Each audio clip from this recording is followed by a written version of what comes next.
आज करने वाले हैं जितनी भी सामाजिक और सांस्कृतिक परिवर्तन की प्रक्रियाएं हैं उनमें संस्कृतिकरण की प्रक्रिया जो है वो एक महत्वपूर्ण स्थान रखती है। इस अवधारणा को प्रोफेसर एम श्रीनिवास ने हमारे सामने रखा तब जब वो मैसूर में कुर्द जाति के अध्ययन को कर रहे थे।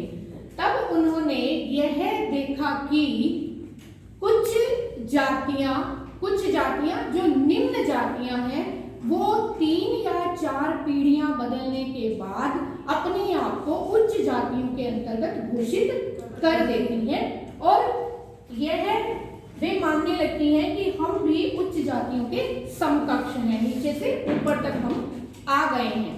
लेकिन इसमें एक बात ध्यान रखने योग्य है कि यह प्रक्रिया एक तरफ नहीं बल्कि 2 तरफ चलने वाली प्रक्रिया है।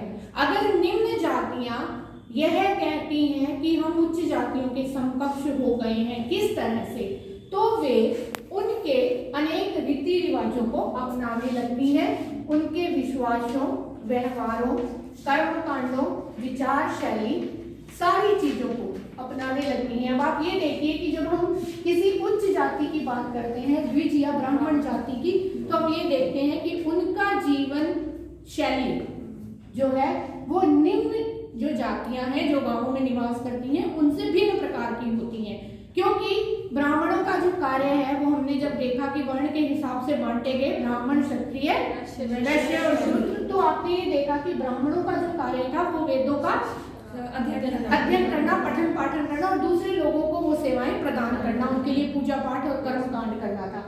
तो इसी तरह से क्योंकि वो जनेऊ धारण करते थे और इस तरह के संस्कार करते थे, तो ये निम्न जातियां जो हैं इस तरह के संस्कारों को संपन्न करने लगी और अपने आप को इन उच्च जातियों के समकक्ष घोषित करती हैं। कब करती हैं?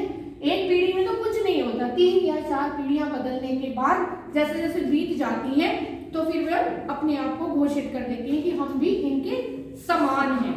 यहाँ पर वे जैसे निम्न जातियों में मांसाहार जो है वो पाया जाता था, मद्यपान की प्रथा पाई जाती थी, तो ये सब कुछ वो धीरे धीरे छोड़ती चली जाती है और यह इसलिए 2 तरफा चलने वाली प्रक्रिया कही गई कि ऐसा नहीं है कि सिर्फ ये निम्न जातियां यहाँ तक पहुंचेंगी, कई बार ये उच्च जाति के जो लोग हैं ये निम्न जातियों की जो उनको अपना लेते हैं, उनके क्रियाकलापों को, उनकी जीवन शैली को अपना लेते हैं और इस तरह से यह समाज में सामाजिक और सांस्कृतिक परिवर्तन लाने वाली एक प्रक्रिया कहलाती है।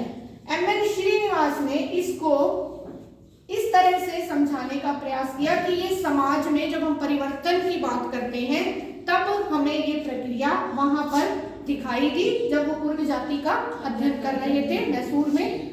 तब उन्होंने इसकी कई सारी विशेषताएं हमारे सामने रखी और यह बताया कि यह सामाजिक और सांस्कृतिक परिवर्तनों को तो लाती ही है समाज में ये प्रक्रिया, साथ ही साथ ही किसी एक समूह विशेष के अंदर शुरू होती है। ऐसा नहीं है कि एक साथ सारे एरिया में इसका फैलाव हो जाता है, ये प्रक्रिया शुरू हो जाती है किसी एक समूह विशेष के अंदर जिसमें 2 चीजें हैं, निम्न जातियों की हम बात करते हैं और उच्च जातियों की बात करते हैं। उच्च जातियों से संबंधित है क्योंकि इनके जीवन शैली को ये जातियां अपनाना शुरू कर देती हैं।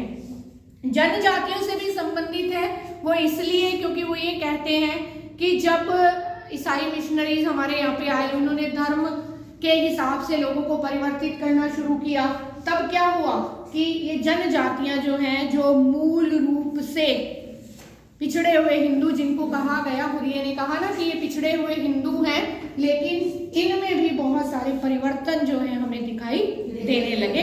तो यह प्रक्रिया वो कहते हैं कि निम्न जातियों के साथ साथ हम जनजातियों में भी देखते हैं, भीलों, संथालों, गोंडों, इन कई सारी जनजातियों का वो जिक्र करते हैं। पद में परिवर्तन की जब हम बात करते हैं, पद मूलक स्थिति में परिवर्तन की, व्यक्ति जो है वो निम्न स्थिति पे था, वो समूह जो है वो निम्न लोअर स्टेटस पे था, लेकिन वो अपने आप को परिवर्तित करके उच्च स्तर पर आ जाता है। द्विमार्गी की चर्चा हम कर चुके हैं कि 2 तरफा चलने वाली प्रक्रिया है, ना कि केवल एक समूह में परिवर्तन होता है बल्कि वो दोनों समूहों के अंदर।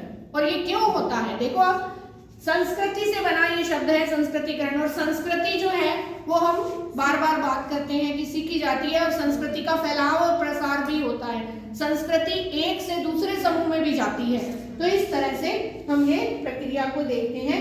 एक दूसरे के विचारों को ग्रहण करने वाली प्रक्रिया भी कहलाती है। तो विचार ग्रहिता के गुण या लक्षण जो है वो भी हम इसमें देखते हैं। सामाजिकरण की बात क्या है? सामाजिकरण का अर्थ है सीखने की प्रक्रिया।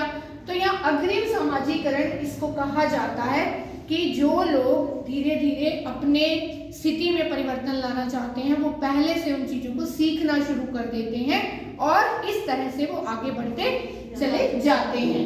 तो यहाँ पर उच्च जातियों वाली बात हम कर चुके हैं। प्रबल जाति, जो प्रबल मतलब डोमिनेंट कास्ट से है, यहाँ पे प्रभुत्व जाति वो होती है जिसका कि उस क्षेत्र विशेष में या उस समाज में एक डोमिनेंस होता है, प्रभुत्व होता है। जैसे हम भारतीय समाज या परिवारों की बात करते हैं तो हम कहते हैं पुरुष प्रधान समाज है हमारा, पुरुष प्रधान परिवार है हमारे। तो इसी तरह से प्रभुत्व जो जातियां हैं उनके निर्णय जो है वो उस समाज विशेष में लागू होते हैं। वो राजनीतिक दृष्टि से जो है सत्ता में या पावर में होती है, उनके पास बहुत सारे अधिकार होते हैं और इसी तरह से वे आर्थिक दृष्टि से भी संपन्न होती हैं और पूरी की पूरी जो है वो निर्णयों में अपना दखल अंदाजी होती है और निर्णय जो है उनके हिसाब से लिए जाते हैं। लेकिन संस्कृतिकरण की प्रक्रिया की जब हम बात करते हैं तो यहाँ पर निम्न जातियां इन प्रभुत्व जातियों का अनुकरण करती हुई दिखाई देती हैं। उनके हिसाब से अपने कार्यों को यानी जैसा वो कर रहे हैं वो वैसा करने का प्रयास करती हैं।